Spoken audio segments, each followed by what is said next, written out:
Welcome to the Create More Value podcast, sponsored by Fortuna Advisors, the boutique shareholder value improvement advisory firm. Create More Value is a series of conversations with senior executives, board members, investors, and other experts that have overcome challenges to create exceptional value for their companies.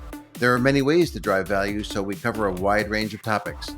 I am the host, Greg Milano, founder and CEO of Fortuna Advisors, and I hope you enjoy the conversation as much as I did.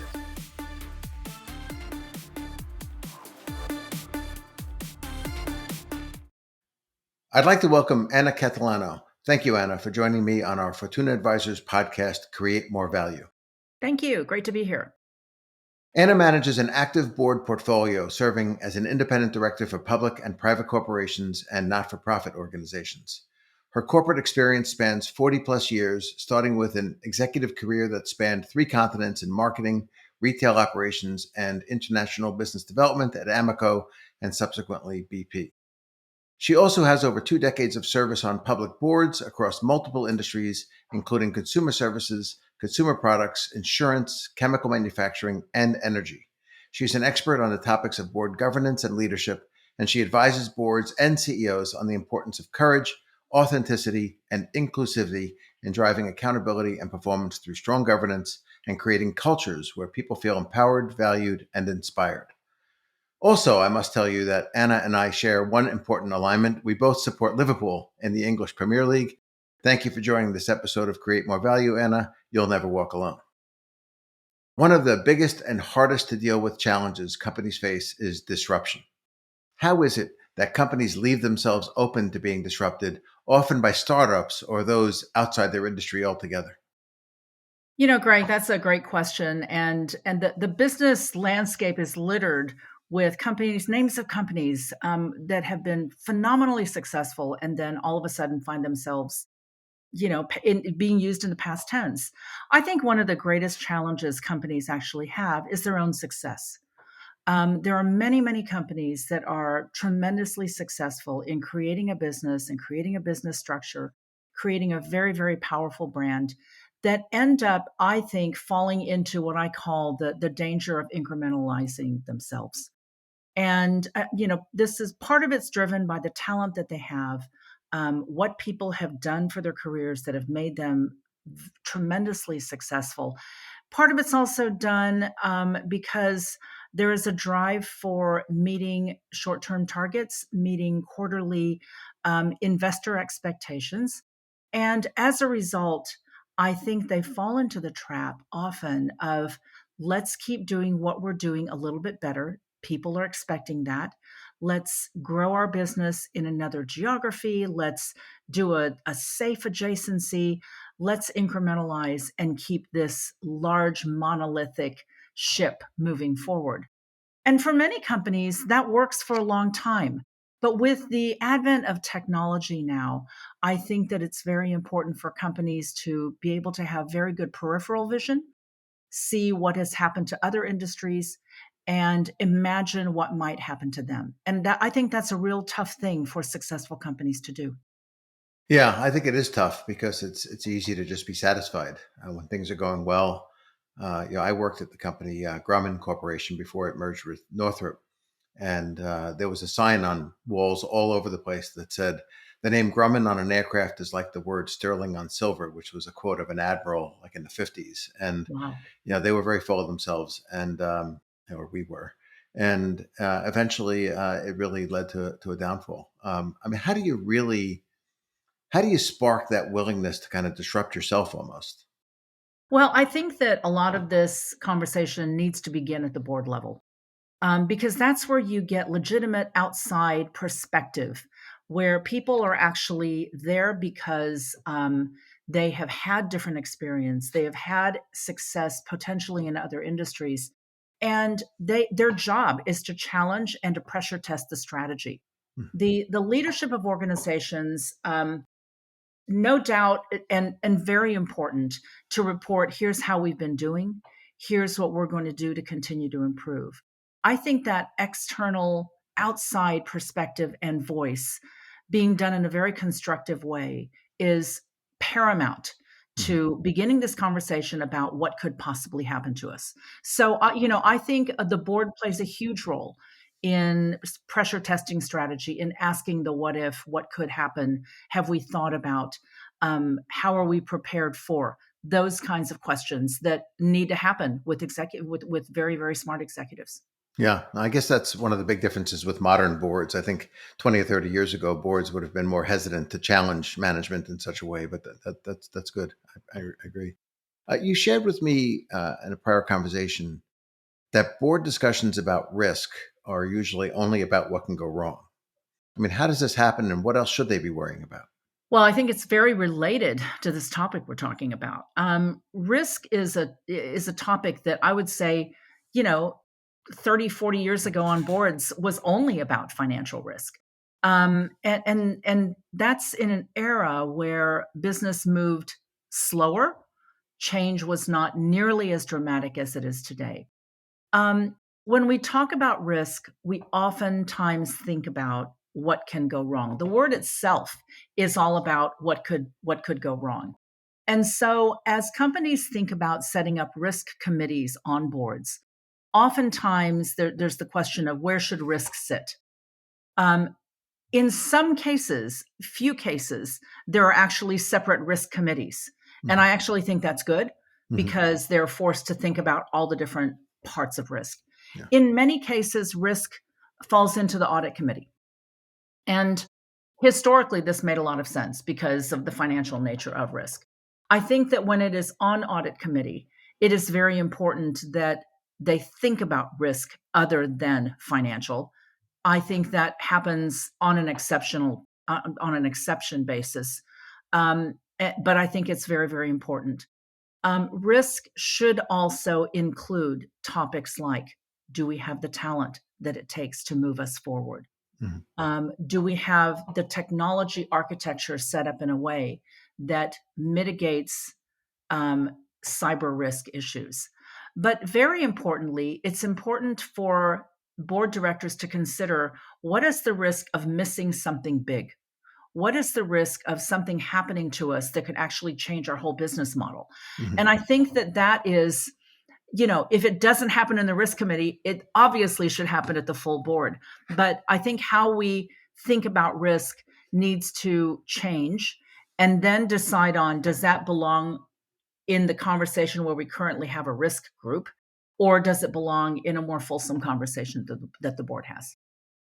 Yeah, that's really great. I do a lot of incentive compensation design, as you know, and one of the things I find myself saying repeatedly is, this comp plan is designed to make sure bad things don't happen. It's not designed to make sure good things do happen. So, your sort of perspective on the sort of asymmetry of how people assess risk, only looking at potential downsides and not potential upsides, I think is spot on. Again, I think the outside view of the board plays an important role there, which Yeah. is true.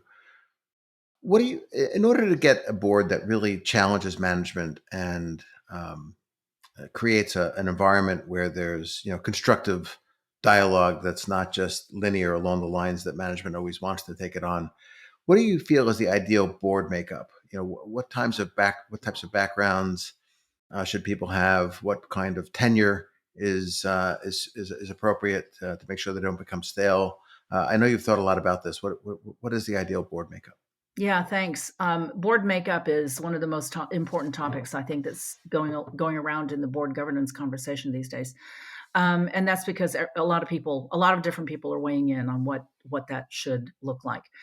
From the standpoint, as someone who's served on boards for as long as I have, I always approach it from the position that a board should be the best group, cheapest actually group of external advisors that an executive team has.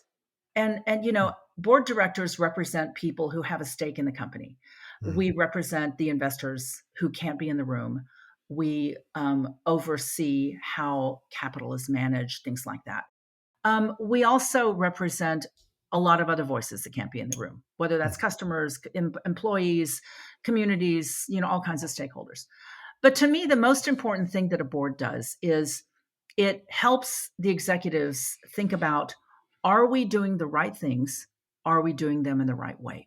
Mhm. And so I think the best board makeup is a group of people sitting around a table who have gone through and who have experienced anything that that company might be looking at going through in the next 5 to 10 years.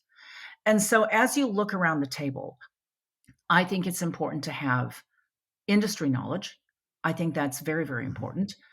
I also think it's equally important to have outside of industry knowledge. I've served on boards before where just about everyone is from the industry. And I think to myself, well, how are they going to miss stuff that's happening in other parts of the business world that they might not have experienced? And so Mhm. I think a good balance of industry and outside of industry experience is important. I also think it's very, very important for people around the table to have very different perspectives on life, perspectives on opportunity, perspectives on how employees may see things, perspectives on different ways to invest. And so I think that type of diversity is actually very, very important. Naturally, people who come from diverse backgrounds, there's a stronger likelihood they're going to have different perspectives. So that's Mhm. where I think the whole diversity, as it's being defined in many circles today, comes into play. Mhm. People who come from different backgrounds are most likely to have very different perspectives. When it comes to the topic of how long directors should stay on boards, I think it's interesting to think about how boards became boards over the last many decades. And that is that it used to be people started their board careers after they finished a full executive career of 30 plus years. Mhm. And so they joined boards when they were maybe in their 60s. And so therefore this idea of age limits made a lot of sense because you finish your career in your mid 60s, you join a board, you then sunset off, in 10, 15 years, something like that. So age limits made a lot of sense. The world has changed. I mean, I started serving as a full time board director when I was 43. Mhm. There's no board that would want me on for 30 years. Trust me. Mhm. Absolutely no board that would want me on for 30 years. And so the idea of age limit to me is a little bit passe. And I see many boards starting to move away from that when they Mhm. start putting directors on in their 40s, right? Mhm. Mhm. I'm more in favor of taking a look at the tenure makeup on a board. Mhm. I think it's important to have some history, some history about where the company's come.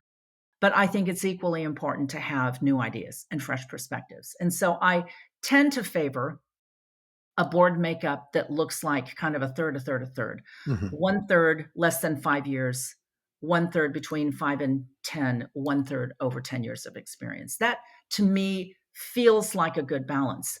With that, though, there needs to be an expectation that directors understand and have. And that is that when we are appointed to a board or asked to join a board, it is not a Supreme Court appointment. You Mhm. don't get to stay until you reach some age where you're not, not relevant or some artificial age thing, which I think is weird. By the way, I've served with many people in their 70s who are phenomenal, and Mhm. I don't want to lose them as directors. I Mhm. think that it's important for us to establish with directors when they join a board that they are on the board because of their experience and because of what they know. And as the company's strategy changes and as the needs of the board changes, we could be rotating people off. Mhm. And I think that's a real grown-up conversation that we have when people join boards. Unfortunately, it's not done enough. But I think the executives of companies deserve to have the right people sitting around the table. So Mhm. that's how I feel about the best makeup. Yeah, I think that makes a lot of sense. Going back to your points about diversity, I was on the Diversity Advisory Council at Credit Suisse, and before that, I led a consulting firm in the late '90s in Europe when we both lived in London, as a matter of fact. And I in my office in London, I had 32 people, 13 different passports, and the way the Southern Europeans thought compared to the Northern Europeans, compared to the North Americans, compared to a few people from Asia, really added to our ability to serve our clients because we would see the same information and read it completely differently at Yes, times. And the discussion absolutely. then that ensued was really great. It's I guess that's the whole story of the book Team of Rivals, right? It's having people that have different views leads you to much better answers to questions. Yeah, I think. So, absolutely. That's for sure. Okay, so one of the experiences I've had with boards is that often that they are just there because of their executive career, and they don't really work at it. Right? It's just something that they get to do now because they were a CEO for 15 years or what have you. And in speaking with you, it seems you do a lot of work, as do many directors, to read and to learn and to stay current, to be able to be the best director that you can be. I mean, why do you think that's so important? And why do you think some directors really don't do that? Well, I think it's vitally important. As someone who started a full-time board career when I was 43, my greatest fear, Greg, was not being relevant. Hmm. If I had taken a snapshot of my last day as a full-time executive, 20 some years ago, Hmm. and applied that to business today, I would be doing a tremendous disservice to Hmm. investors for the boards on which I sit. So I think it's important for directors to be in a continuing learning mentality. I don't view this as something I do in a retirement, and I don't think directors should view it as kind of I'm done with my real job, so now I get to sit on boards. I Hmm. consider it another chapter of a professional career. Hmm. And so, as dedicated as I was to learning while I was a sitting executive, it's equally important, if not more important, to be as dedicated because I serve on boards in a number of different industries, and industries are very, very different. Yeah. I just think I think you owe it to the people who you're representing to continue to learn. Change is happening so quickly today with the advent of technology, with the advent of supply chain issues. Think about what COVID did during those few years. As we sat on boards and dealt with something that very few companies had planned for. Hmm. If you don't keep learning and if you don't think you need to keep learning, you should not be taking up a seat at the table. Hmm. Yeah. No, I couldn't agree more. I would like to pick your brain a little to learn about some of the maybe one or two most unusual experiences you've had on a board. You must have seen some amazing things, and feel free to do this on a no names basis. But what are some of the more unusual things that you've seen on boards of directors? Well, I mean, when you serve as a director for over 20 years, you see all kinds of stuff. I'm Um, sure.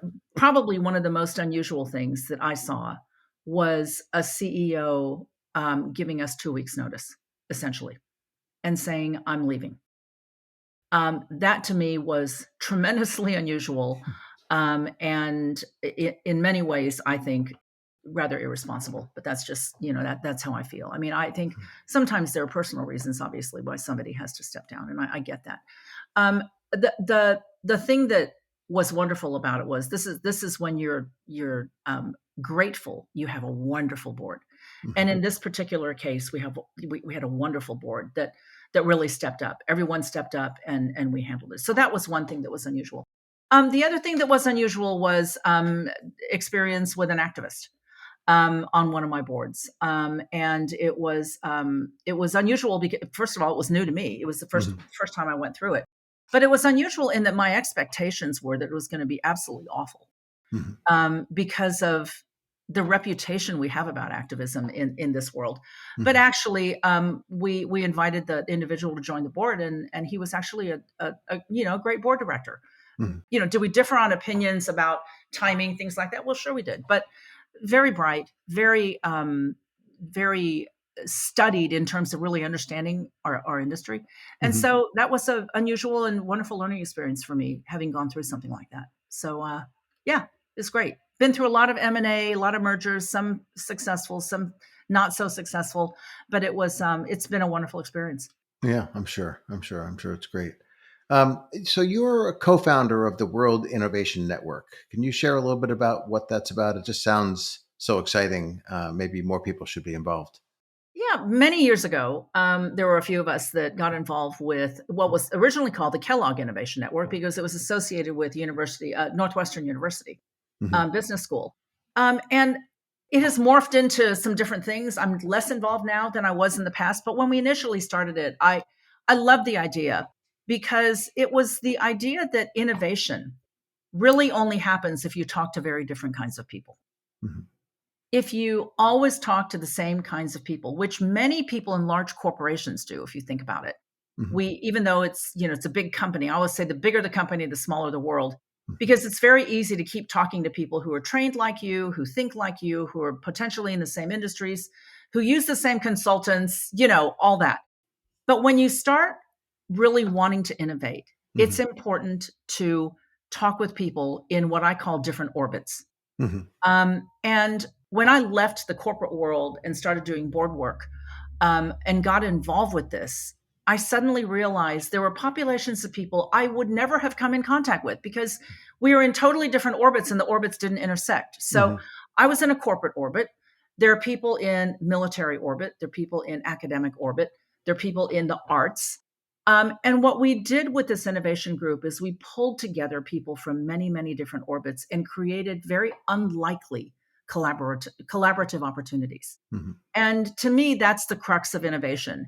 You've got to have outside thinking Mhm. enter the conversation so that you can stretch your brain, so that you can change the paradigms, so that you can create new neural nets going on in your head Mhm. and look at the world in a very different way. And it's also tremendously interesting to talk to people in different Yeah. orbits. And so I've really made it a point in this chapter of my career to surround myself with people who do very different things. And I love that.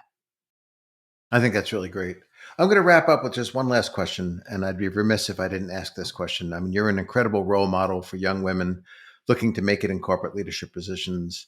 What advice do you have for them? Oh, wow. Oh, how much time do we have? Just kidding. Separate podcast. Great. Um, Okay. I have had the advantage of having many wonderful mentors who have helped me along the way. But being a woman who started out in the oil industry, over 40 years ago, it was a different world. Mhm. I would say the advice that I give to young women today is the same advice I gave to young women when I started, and that is, first of all, be yourself. Mhm. Don't try and be someone you're not. When I started my career, it was all about dress for success, and we were told to dress like men and wear these little things with bow ties. And I thought to myself, why? Why you're doing this, and they're actually going to think you're a man? Well, good luck with that. So I think be yourself is important. Um, Second thing is understand the unwritten rules of business. Mhm. I once read that 80% of success in business is getting along with people. Understand what the unwritten rules are as well as the written rules, and make sure you know how that works. Mhm. Um, the third is never stop learning. Always be willing to do work, because everything you do, you're learning. And regardless of what happens, you always get to take that with you. Mhm. Many of my best jobs I had in my career were agreeing to take a lateral move when Mhm. others were waiting to take promotions. Mhm. And those lateral moves taught me things and broadened my perspective in so many ways, which was wonderful.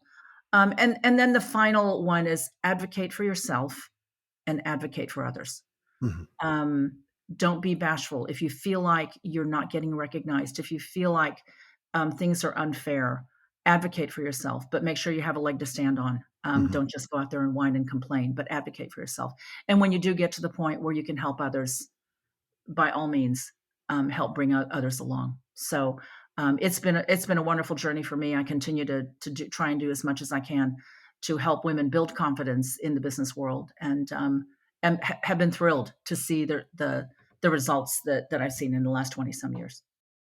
Well, you're definitely an inspiration to all of us, really. I really want to really thank you a lot for joining us today.